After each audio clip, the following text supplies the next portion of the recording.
صاحب مكتبة باريس بمدينة الجديدة، الرئيس المؤسس ونائب الرئيس الحالي لجمعية الكتبيين المستقلين بالمغرب اللي هي جمعية فرانكوفونية. حنا كنتواجدوا هنا في مهرجان الكتاب بباريس لأول مرة في الحقيقة من خلال هذه المشاركة المتميزة اللي كتقدر تقريبا أكثر من 120 كاتب اللي جاوا يحاضروا ما بين محاضرين وما بين إهداء مبرمجين في إهداءات الكتب هنا في مدينة باريس، وأكثر من 38 دار النشر اللي حضرت هذه السنة، وهو رقم قياسي جدا بالمقارنة مع المشاركة ديال المغرب سنة 2017. المشاركة ديال هذه السنة هي متميزة لا من الناحية ديال العرض لا من الناحية ديال الجمالية ديال الرواق المغربي، لا من الناحية ديال الهيئات السياسية والمسؤولين الكبار الفرنسيين الذين زاروا هذا الرواق، وعلى رأسهم السيد ماكرون، كذلك وزيرة الثقافة وسفيرة المغرب ورئيس النقابة الوطنية للناشرين وكل المسؤولين الكبار على مستوى النشر والكتاب، فهم زاروا الرواق وأعجبوا بالرواق من خلال العرض، من خلال التنظيم، من خلال الجمالية إلى آخره. السلام عليكم، سميتي إلياس سيف الإسلام، أنا من بعثة المغرب في المهرجان الدولي للكتاب في باريس، وأنا هنايا تنمثل كرافتيفاي كمنشط ثقافي. تنديروا ورشات ديال الزليج وديال الصناعة ديال الزربية المغربية اللي تنعلموا في هذه الورشات التراث المغربي بواحد لي زاكتيفيتي اللي تعرفوا التاريخ ديال الصنعة، وفي نفس الوقت تيصايبوا واحد التذكار من الثقافة المغربية تيديوه معاهم. فرحنا بزاف فاش شفنا الإقبال على بزاف ديال الأجانب لهذه الورشات، وعجبهم الحال بزاف انهم يشوفوا الثقافه المغربيه ويجربوها بايديهم ويعرفوا ان راه هذا الشيء عنده تاريخ وفي نفس الوقت عنده واحد الاهميه بزاف في الثقافه المغربيه. تنهضروا على كيفاش الزليج المغربي هو واحد التراث ولا واحد الموروث الثقافي اللي بدا في المغرب ما بين القرن العاشر وال15. علاش المغرب تيتميز به هو مدينه فاس بالضبط؟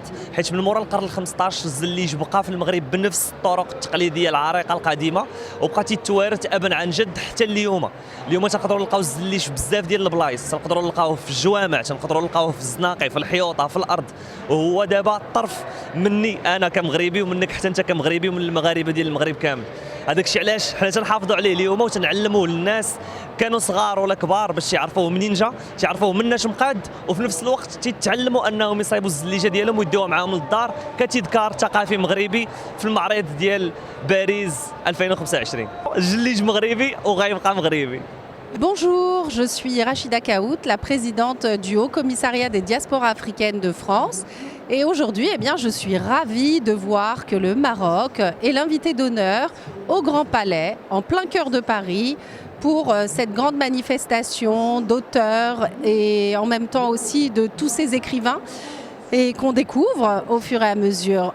Ma responsabilité aujourd'hui, c'est de venir soutenir tous nos écrivains marocains qui aujourd'hui nous font l'honneur d'être ici, et je tiens tout simplement à rappeler que la culture est le vecteur par lequel nous découvrons les pays, nous apprenons à connaître les différentes cultures des uns et des autres, et c'est exactement ce message de paix que je suis venue aujourd'hui soutenir, et en même temps soutenir la culture dans sa grande globalité pour tout ce qu'elle représente et tout ce qu'elle nous permet d'accomplir.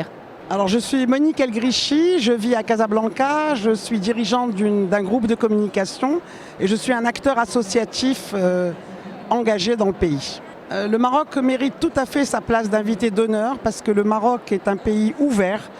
Nous venons de faire un panel aujourd'hui sur le pluralisme, la diversité, l'ouverture aux autres, et je pense que le Maroc sait accueillir l'autre, sait partager avec l'autre, sait communiquer avec l'autre, et je pense que c'est ça la force du Maroc, et c'est pour ça que nous sommes aujourd'hui ici à Paris avec l'ensemble des éditeurs français et marocains pour défendre ces valeurs justement d'ouverture, de pluralisme et de diversité qu'est notre pays. Notre pays, la langue principale de notre pays est l'arabe, le darija, l'amazigh, mais nous avons également le français qui est parlé par beaucoup de Marocains, l'espagnol aussi évidemment, et aussi l'anglais. Voilà. Moi je m'appelle Fatim Layachi, je suis metteur en scène et auteur, et là je suis venue pour assister au panel autour de la citoyenneté marocaine avec la présence de Monique El Grichi et Asma El Amrabet, qui sont deux femmes qui m'inspirent énormément et qui ont des propos extrêmement pertinents et extrêmement lumineux sur ces questions-là.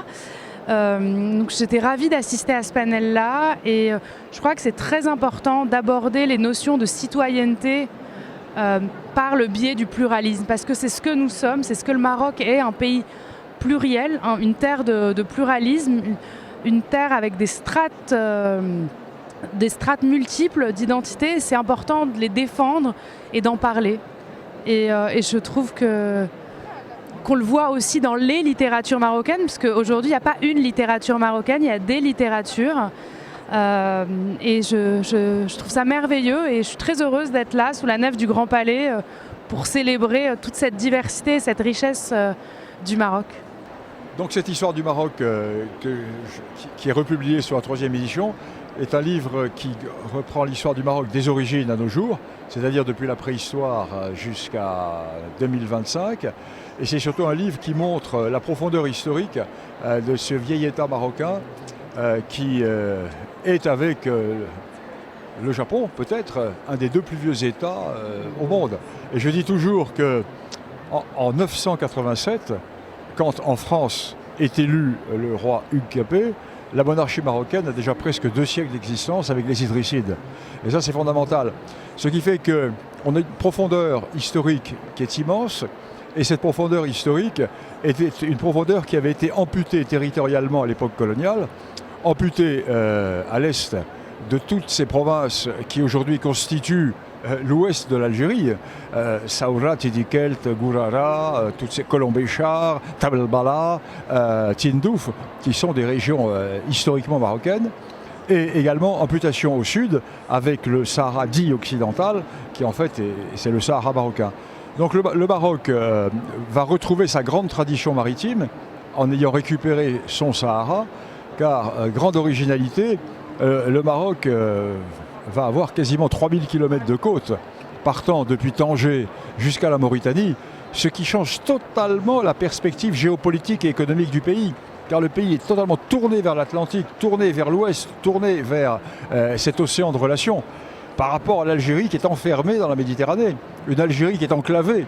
D'ailleurs, c'est pour cela que géopolitiquement, l'Algérie soutient le Polisario et la fiction du NRASD, parce que l'Algérie est un peu comme une petite tête sur la Méditerranée, avec un énorme ventre dans le Sahara, et l'Algérie est coincée dans la Méditerranée, alors que le Maroc a basculé complètement vers l'océan. D'ailleurs, c'est un retour à la tradition, parce que certains historiens ont faussement écrit que le Maroc n'avait pas de tradition maritime. C'est une erreur absolue. Le Maroc a une très grande tradition maritime et nous disposons d'énormément d'archives sur le Maroc et la mer, d'énormément d'écrits. Alors il y a eu bien sûr au XIXe siècle, pendant une 50aine d'années, à l'époque où s'est posée la crise marocaine, ce qu'on appelle la crise marocaine, une fermeture du Maroc, mais c'est une parenthèse. Et aujourd'hui, le Maroc se rouvre à nouveau sur l'Atlantique. Et là, je dois dire, en tant que Français, et en tant que, admirateur du maréchal Lyautey, Lyautey a eu un rôle également fondamental, car Lyautey a compris que le Maroc devait s'ouvrir davantage, se réouvrir, car à l'époque où va débuter le protectorat, le Maroc s'est un peu refermé sur lui-même en raison des problèmes politiques et dynastiques. Et là, le Maroc s'est rouvert, et aujourd'hui, je pense que le grand problème qui va se poser, c'est un problème géopolitique entre une Algérie qui s'enfonce dans le néant et un Maroc qui est en train d'avoir fait un bond considérable dans le développement, et le Maroc qui va devenir un élément moteur, avec en plus pont entre l'Europe et l'Afrique, et avec toutes les possibilités qui vont se produire, avec les grandes richesses qui vont être mises en valeur dans toute cette région du Sahara marocain. Mais qui montre un peu ce génie et cette symbiose entre justement qui a eu au Maroc et parfois qui a été assez violente. Alors une première réponse simplement sur l'importance, en tout cas de notre point de vue, de la culture dans le lien entre diaspora et Maroc.